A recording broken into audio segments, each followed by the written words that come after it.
And with me, of course, Michael Jackson and Lisa Marie Presley. Welcome to Prime Time. Glad you're here. It occurs to me, looking at the two of you, I have got to start by asking how this marriage took place, how it began. Let me guess that it was not over miniature golf and a hot dog someplace. When did it start? When was the dating? Well, we first met. She was 7 years old, and I was 17. This was in Las Vegas. She used to come and see my show all the time. We had the only family show on the Strip. It's the Jackson 5. And she used to come as a little girl and sit right up front. She came quite often. She came with a lot of bodyguards. And had you stayed in touch over all these years? Sure. Then she'd come backstage. Then I'd, talk, say hi, and then she'd come again. And I thought she was sweet and loving, and I always hoped I'd see her again. And who first talked about marriage? We didn't stay in touch. We didn't stay in touch after that, no. He had, go ahead. You want to say what happened? No, you can say. You have a good memory. Well, you said you were going to say it. Our first argument here on this hour. Who proposed? I mean, how did marriage actually get discussed? Well, at first, this is what happened. When she was 18, I used to tell my lawyer, John Branca, do you know Lisa Marie Presley? He'd go, well, I represent her mother. I go, well, can you get in touch with her? Because I think she's really cute. He'd laugh every time. He goes, I'll do my best. That's what he'd say. Then he'd come back. I said, well, did you find out? He said, no, there's nothing. So I would worry him about this all the time. The next thing I noticed, there's a picture on a magazine cover where she's married, which really tore me to pieces. And then, because I felt that was supposed to be me. I really did. And what was the countdown to your marriage? Tell me who said the word marriage first. I did. He did. I did. When? Where? When? On Where? the telephone. Yeah, on the telephone. He first asked me. When? We were dating now for 4 months. Right? 4 months? I don't remember. Well, anyway, we were spending a lot of time together. I don't know how I didn't manage to get in the press, because we weren't hiding it. I was in Las Vegas. We were in Neverland. Everywhere. We were everywhere. I went to Atlanta. We were in bookstores. We were not hiding it. And you said yes right away? I was separated for 4 months, and he said, what would you do if I asked you to marry me? And I said, I would. Big I would, though. You were really enthusiastic. I have to ask you this because I can only imagine the number of lawyers involved in a prenuptial agreement between these two fortunes. Mm-hmm. Is there one? A careful one? Well, we've worked out things and we've signed certain things, but of course, that's very confidential. We made agreements prior, yes. As you know, the reaction to this marriage, and I know you feel strongly about it, but the reaction to this marriage has been across the spectrum, everything from astonishment to delight to suspicion, that it was somehow too convenient. Lisa, did you ask Michael about the charges? Did the two of you talk about the impact of the marriage on the allegations? Absolutely not. He called. I was in touch with him through the whole process of this charges going on. I was talking to him when he disappeared. I was actually supposed to go to San Juan, Puerto Rico when he left and disappeared, and I got a call that he wasn't going to be there, and I was actually part of the whole thing with him, but talking to him on the phone. So I didn't. Did you say to him, are they true? No, I didn't. No, I actually did not. I want to take a minute here, and I'm going to come back to the marriage. Sorry. He went on and on and on about it, so I didn't really have to say, are the allegations true? It was, on the phone, and over and over just again. Constant, yeah. Well, because I know that you've wanted to express similar sentiments for a long time, I want to ask a few things about the charges, but first I want to establish for the viewers here, there are no ground rules. You have said to me you are not afraid of any questions.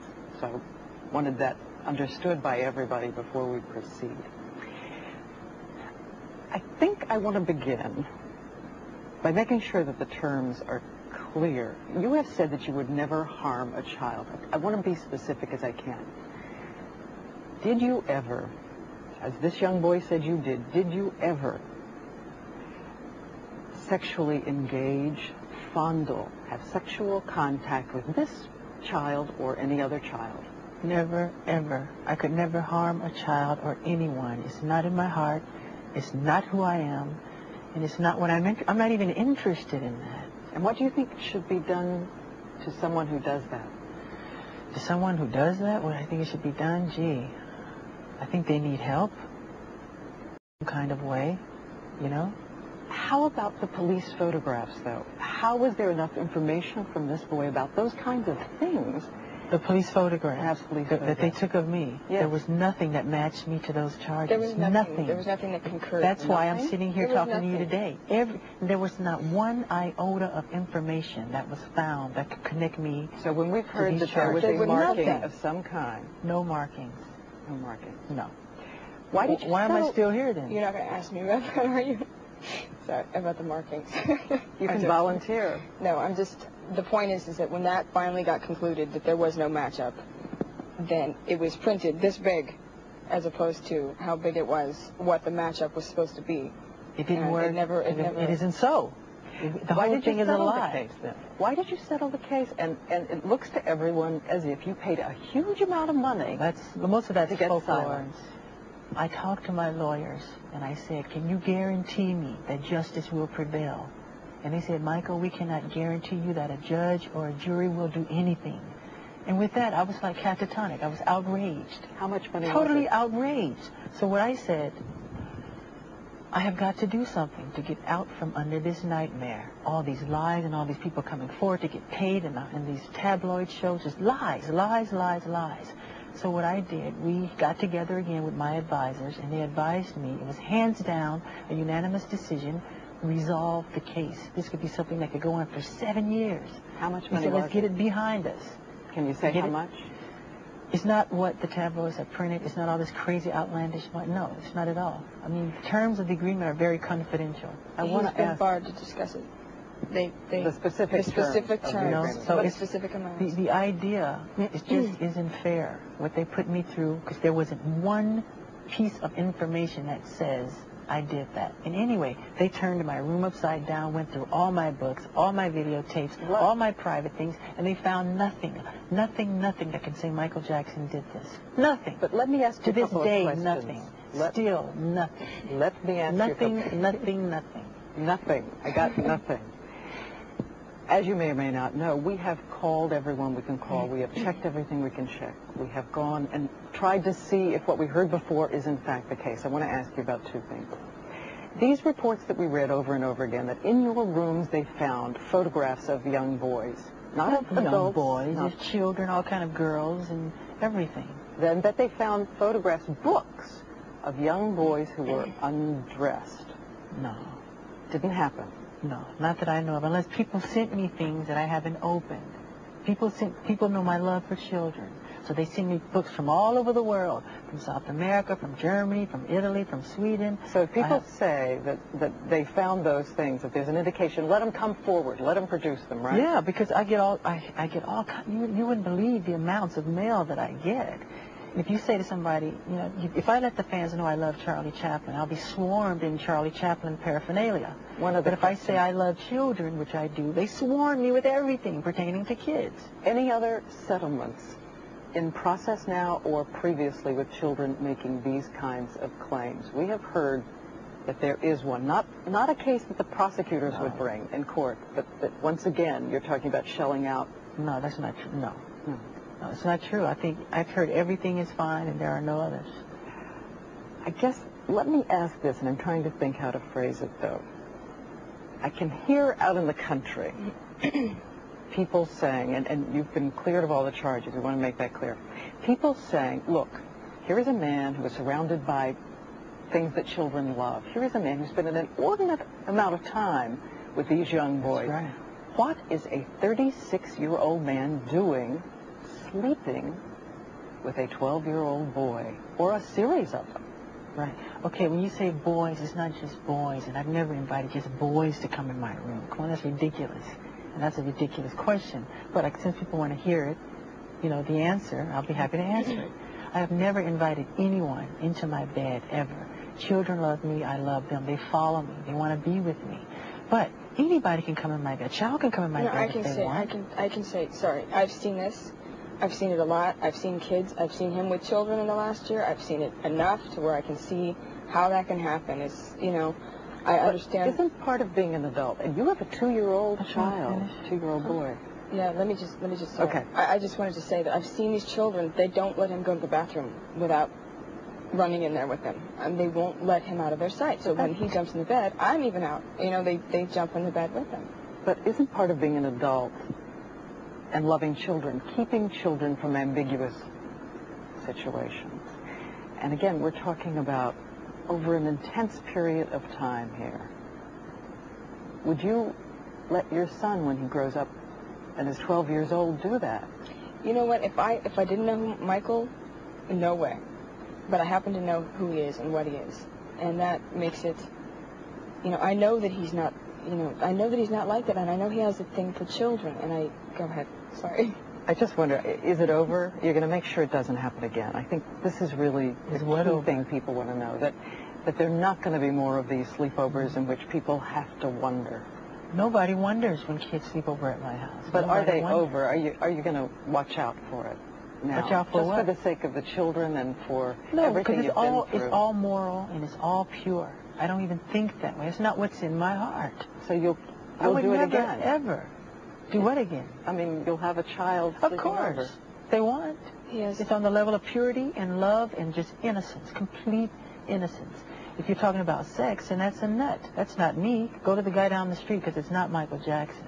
It's not what I'm interested in. We're going to show you a film now created by Michael Jackson, and it is causing a furor in some movie theaters around this country. They say, among other things, that it is clearly modeled after Triumph of the Will, Leni Riefenstahl, a Nazi film with It's not Nazi true. None of that's imagery. true. None of those things are true. Did you watch that film before you did it? I watch everything.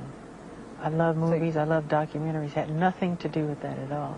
But there are people who keep saying, this is, they look at it and say, this is... Absolutely not. You know what? Nothing to do with politics or communism or fascism. Well, at all. The critics have said that it's the most boldly vainglorious self-deification a pop singer ever undertook with a straight face. Good. That's what I wanted. For the controversy? Yeah. And they fell into my trap. For the people who say that... I wanted everybody's attention. But for the people who say those symbols matter, no, they're about suffering. No. Symbols have nothing to do with that. It's not political. It's not fascist. It's not dogma. It's not, you know, ideology and all of this stuff. It's pure, simple love. You don't see any tanks. You don't see any cannons. It's about love. It's people coming together. About love. We're going to let everybody watch a bit. Yeah, but it's art. It's art. Okay. The way a director would use a medium to create art. Here it comes.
As we said, we're going to clearly agree to disagree maybe on what this means to some people watching it. There's been another issue raised. In a song you say, "Jew me, sue me," and some people are saying that that is anti-Semitic. It's not anti-Semitic because I'm not a racist person. I could never be a racist. I love all races of people, from Arabs to Jewish people, like I said before, to blacks. But when I say Jew me, sue me, everybody do me, kick me, kike me, don't you black or white me, I'm talking about myself as the victim. You know, my accountants and lawyers are Jewish. My 3 best friends are Jewish. David Geffen, Jeffrey Katzenberg, Steven Spielberg, Mike Milken. These are friends of mine. They're all Jewish.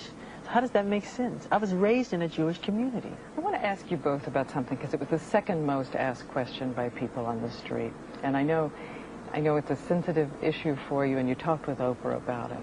But somehow people still are not, they don't feel they've heard everything about the whiteness of your skin, and that it's not somehow a choice on your part, along with the makeup, to be, is it to be neither black or white, neither to look completely male, to be in the androgynous zone? I think they want to know, it is a decision on your part some way you look. Where does it come from? I think it creates itself, nature. He's an artist. He has every right, and he is constantly remodifying something or changing it or reconstructing it or, you know, working on some imperfection that he thinks needs to be worked on. If he sees something he doesn't like, he changes it. Period. He re-sculpted himself. He's an artist. I might want to put a red dot right there one day. But 2 eyes right here. Do you wish you were the color you were again?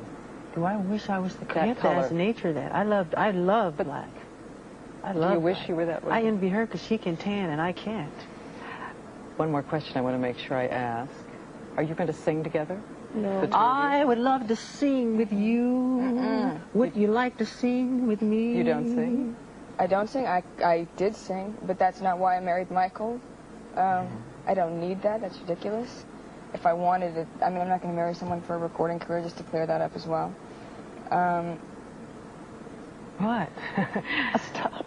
And as our hour ends, I'd like to just ask each of you for a one-sentence answer. Time's so short. Where do you want to be in 5 years? Oh, boy. I love what I'm doing now, and to do everything I can to help the children. And hello, Bobby Sherritt. I just want people to know what they're dealing with before and understand that I'm not the, you know, that we are not. The jokes, the degrading comments, all that kind of stuff, it's really irritating. So I didn't get to get into that. This is over already, but We want to choke them. All right. Yeah, so how about 5 that? years. Don't believe the want to choke garbage. them. All the tabloid junk. Don't read it. Don't listen to it. It's garbage. It's junk. It's stupid. And so, Enough of it. And tonight is over.